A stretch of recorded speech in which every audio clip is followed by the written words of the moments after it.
Hello kind people of YouTube and welcome back to another video.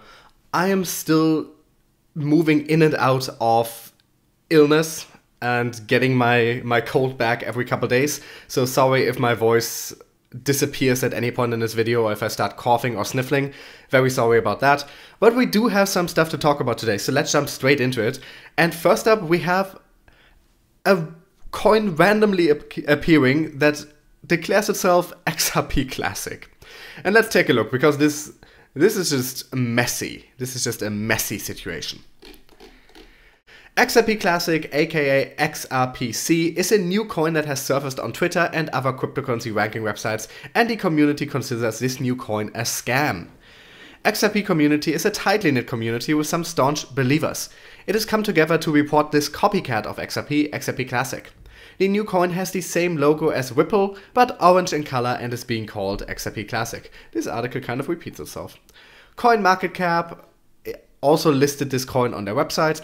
However, the market cap of this coin and circulating supply is not yet mentioned, but it was trading at $0.00001 at the time of writing. As per a report by the Daily Hodl, it is an ERC20 token. Now, this price might simply be due to it being newly listed on there. That might be the lowest the price can go on the platform before it starts getting proper data to calculate the price.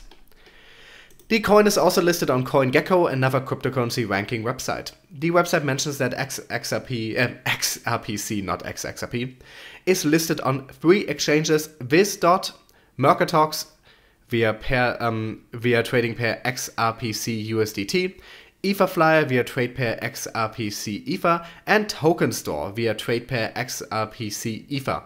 And the total trading volume for XRPC was a mere $198. The so-called white paper of XRP Classic gives a very non-professional look. Their mission statement is filled with mistakes and has symbols that don't fit in. Now, I have to admit here, I was too lazy to look up that white paper by myself, but this entire project seems like a joke, so I didn't bother. The XRP community on Twitter was quick to notice this coin as AlexCryptoX tweeted on January 14th saying, "What scam is XRP Classic and why is CoinMarketCap listing it? Retweet rightly. This is a prime example of why we need regulation to save people from this." Another user called Andrew TPCB tweeted, "Please support my cryptocurrency. XRP Classic will soon be at $2 in price. XRP community, xrpclassic.io." So this seems to be someone who is trying to advertise that project. And then Crypto von Ripple commented, "Wow, blatantly scamming folks if it ain't no thing." Welcome to Crypto Twitter, folks. There is and will only ever be one XRP. Not even Stellar Lumens could make a decent copy. So this just seems like somebody decided, hey, it's easy to make an ERC20 token. Which cryptocurrency does not have any derivatives, any wannabes, any hard forks? And they figured out that XRP does not yet have a classic or a core or whatever else you want to call them. This just seems like a lazy job, and he was probably hoping that people would see XRP Classic, would assume that this is a hard fork of XRP rather than being an ERC20 token that has nothing to do with XRP. And this altogether just looks like an attempt at a scam. Now, thankfully, it appears that very few people fell for it, but as this one commenter says, this is a prime example of why we need regulation to save people from this. Obviously, in the traditional finance world as well as in the traditional tech world, you don't have this issue because everything is copyrighted, everything is patented, and everything has trademarks. In the crypto world, that doesn't always apply. I actually do not know if anyone holds a trademark to XRP, but of course, using XRP should be possible here. I don't think that he can legally not use the XRP name, because to my knowledge, XRP is not a copyrighted trademark of any kind. Now, once you get on Ripple and XRapid and XVIA and XCurrent, I'm going to assume all of those are copyrighted and protected in some way, but cryptocurrencies do not have that legal consideration behind them at the moment, which is why we're seeing so many scams, so many copycat coins. There were so many Bitcoin copycats a couple of years ago. If you've only gotten into the crypto world in 2018, you've probably not experienced this. Because while we got a bunch of hard forks of Bitcoin in 2018, it used to be that we got a new coin that declared itself Bitcoin and then something else. Like I think we had like Bitcoin Red and stuff like that. We got a coin like that every couple of weeks. And they were always completely worthless garbage that just used the Bitcoin name for some clout.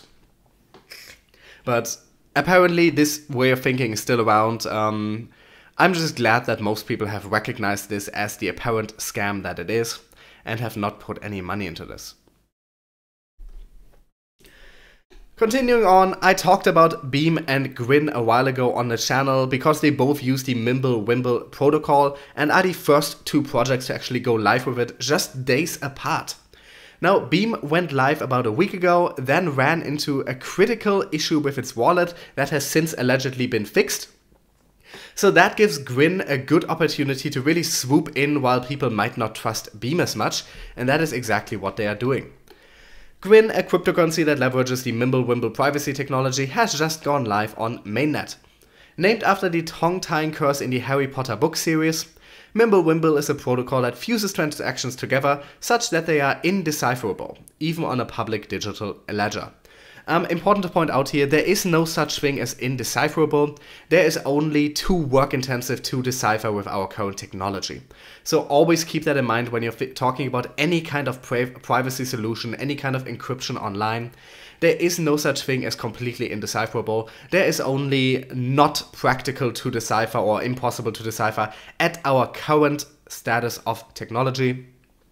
Generally, what is considered undecipherable and impossible to crack can be cracked 10, 15, 20 years later when technology has marched on.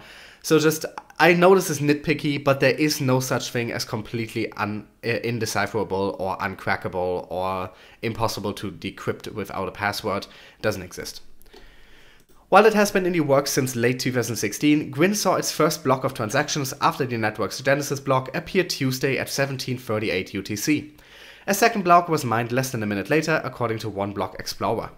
A market for the cryptocurrency is already beginning to form, and though the first block only awards 60 Grin, one investor has already bid 0.1 Bitcoin for 1,000 Grin, roughly 37 cents per token, on BISC, a decentralized exchange listing the token.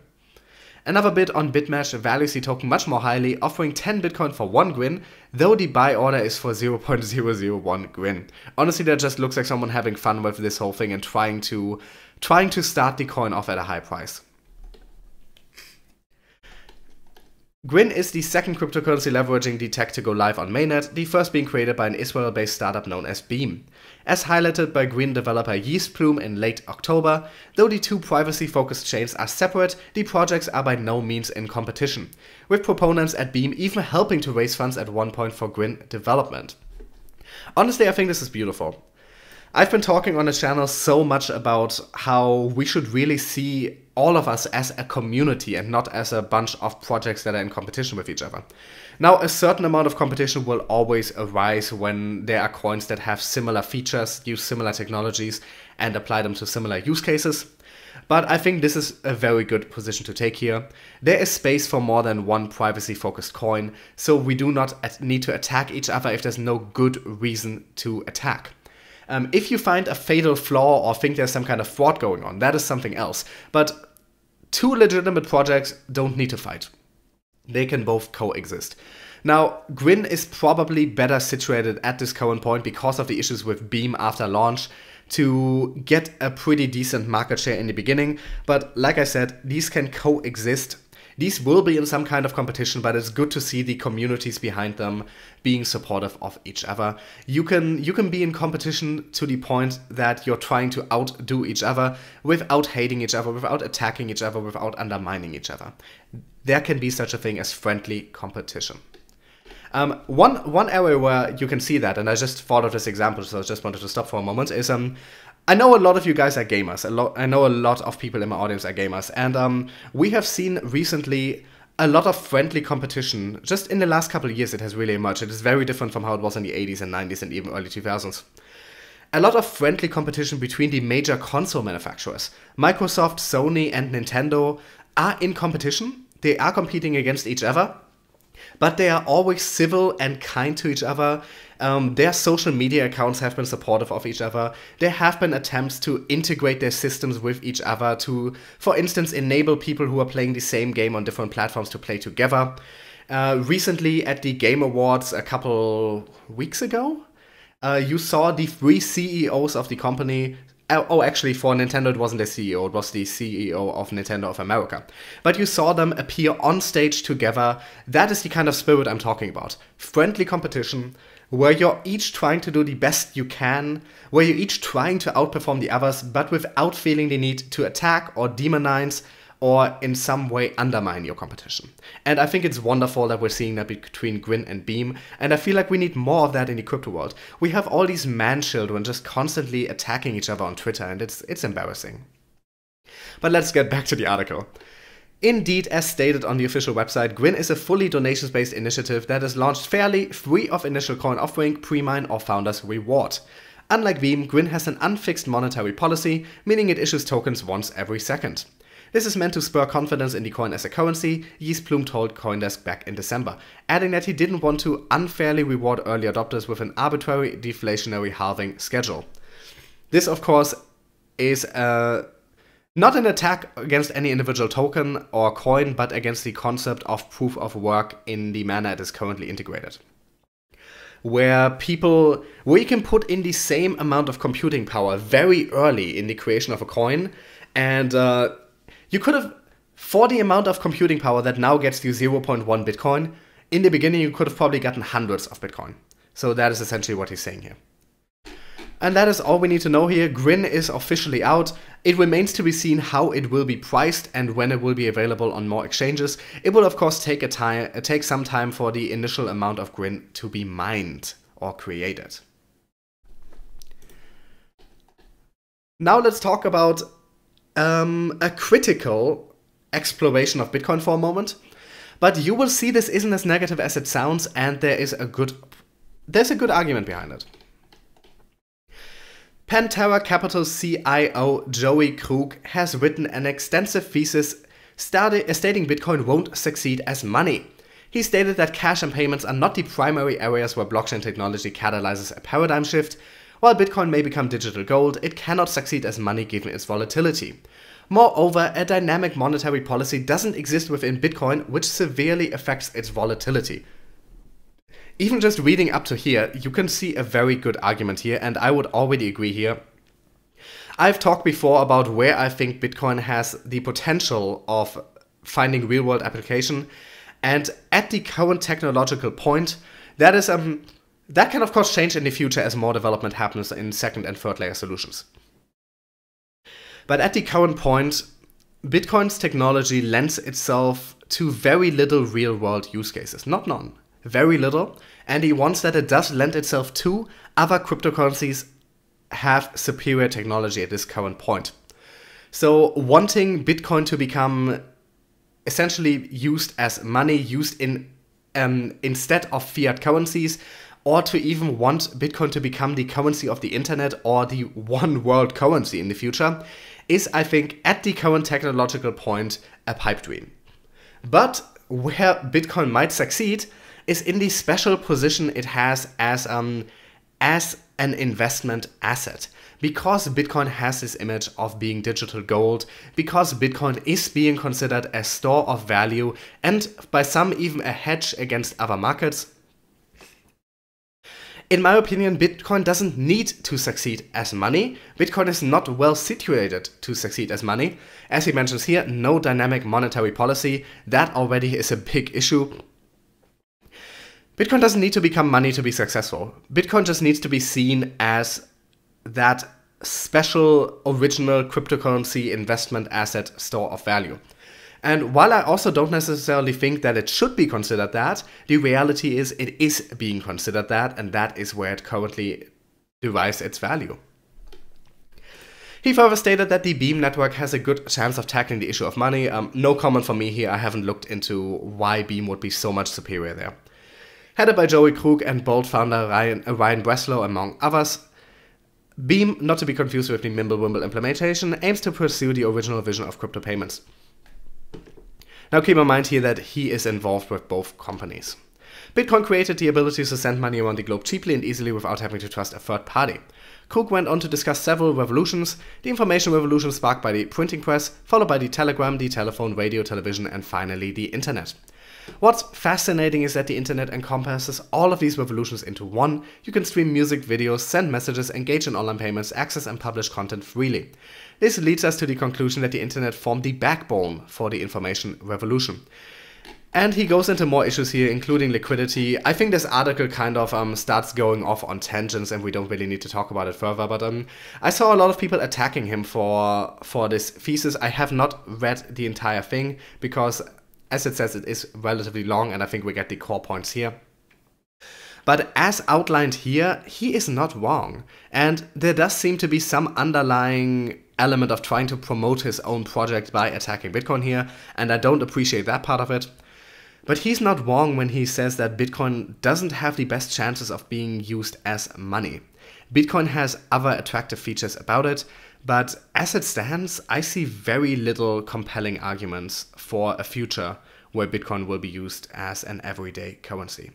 And in general, point of purchase and end-user to end-user payments are going to be probably the last area where cryptocurrencies take over, because there's least reason for most people to want to adopt crypto there. Crypto has so much more potential in working in the background of the financial markets, working in the background of production, in supporting cross-border payments. There are a lot of areas where crypto has a much better shot of affecting real change and being introduced into the mainstream than in just going to a store near you and buying a coffee. And last but not least, despite Bakkt not being able to launch as soon as they want to, they are heavily investing and making sure to actually get stuff done. Bakkt may not be able to launch its planned Bitcoin futures exchange this month as planned, but that isn't stopping the company from developing its projects. CEO Kelly Loeffler announced Monday that the New York Stock Exchange backed startup was acquiring certain assets belonging to Rosenthal Collins Group, an independent futures commission merchant. RCG had previously announced it was selling its customer accounts and brokerage business to British firm Marex Spectron. Bakkt previously announced it had raised nearly $183 million in a funding round, with the funds intended to build up the exchange's infrastructure.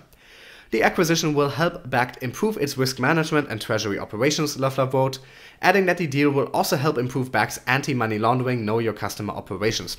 This is very important because Bakkt is trying to be one of the first places that is doing things in a completely compliant manner, and that is one of the ways in which they will be attractive to a lot of big money. The transaction is expected to be finalized next month. Referencing a regulatory delay in launching the company's anticipated futures exchange, Loeffler added, "This acquisition underlines the fact we're not standing still as we await regulatory approval by the CFTC for the launch of regulated trading in our crypto markets. Our mission requires significant investment in technology to establish an innovative platform, as well as financial market expertise to deliver the most trusted fintech ecosystem for digital assets." Bakkt previously announced its intention to launch its futures exchange on January 24th, however the company is still waiting on approval through the Commodity Futures Trading Commission, as it intends to custody Bitcoin for clients in its own warehouse.